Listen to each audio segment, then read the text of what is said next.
జగిత్యాల జిల్లా కలెక్టర్ కార్యాలయం ఎదుట ఆశా వర్కర్లు నిరసన చేపట్టారు. ఎన్నికల మేనిఫెస్టోలో ఇచ్చిన హామీలు వెంటనే అమలు చేయాలన్నారు. గత ప్రభుత్వం ఇచ్చిన హామీలను కూడా అమలు చేయాలని డిమాండ్ చేశారు. అలాగే ఆరోగ్య శాఖ కమిషన్ ఇచ్చిన హామీలను అమలు చేయాలన్నారు. ఫిక్స్డ్ శాలరీ, రిటైర్మెంట్ బెనిఫిట్స్ కల్పించాలన్నారు. లేదంటే తమ ఆందోళనను మరింత ఉధృతం చేస్తామన్నారు ఆందోళనకారులు.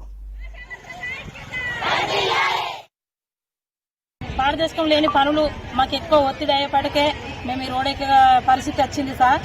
మీరు వెంటనే అసెంబ్లీ స్టార్ట్ కాకముందు మా పనులను మాకు గుర్తించి మాకేదో ఒకటి పరిష్కారం చేసేదాకా మేము ఈ సమ్మెను కొనసాగిస్తామని, అట్లాగే మాకు అధికారుల నుంచి బాగా ఒత్తిడి ఉంది కాబట్టి పొద్దున్నే 7 గంటల నుంచి సాయంత్రం 5 గంటల దాకా మేము డ్యూటీలో ఉండాలని చెప్పేసి మాకు కలెక్టర్ నుంచి ఆర్డర్ వేసింది సార్. మేము ఎంత పని చేసినా కానీ అసలు ఏం పని చేస్తలేరని చెప్పేసి మా కలెక్టర్ విజిట్ చేసుకుంటా మమ్మల్ని బాగా ఒత్తిడి చేసి మా పానం మీదకి తెచ్చుకునేలా గురి పరిస్థితి కనబడుతుంది సార్.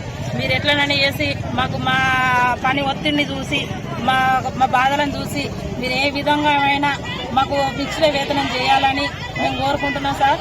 అట్లాగే ఇంకొకటి, పొద్దున మాకు డైలీ ఫ్రైడే అన్నది, రోజు ఫివర్ సర్వే అన్నది, దానికి ఎలాంటి డబ్బులు లేవు.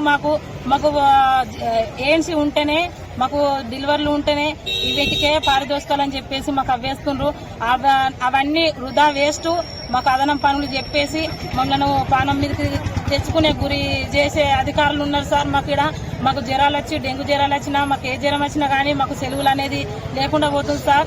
మేము జ్వరంతో అయినా కానీ ఫీవర్ సర్వేలు మా జ్వరం మేము పెట్టుకొని మేము అందరికీ ఫీవర్ సర్వే చేసి సర్వేలు చేసుకుంటే మేము ఇళ్ల చుట్టూ తిరుగుడు, ఇది ఎంతవరకు కరెక్ట్ సార్? కానీ మా ఆశలకు ఇచ్చి మేము చేయరాని పనులు కూడా మాతో చేయించడం అది కరెక్ట్ కాదు సార్. మమ్మల్ని ఆడ మోరీలల్లా మురికి కాలువలు తీయమంటుండ్రు, గడ్డి వీకాలి అని చెప్పి అంటారు, దోమలు రాకుండా చూసుకోవాలంటారు, జ్వరాలు రాకుండా చూసుకోవాలని చెప్తున్నారు సార్. మరి మా పానం మీదకి వచ్చేసరికి మమ్మల్ని ఎవరు కూడా పట్టించుకుంటలేరు సార్. ఇది ఎంతవరకు కరెక్ట్ సార్?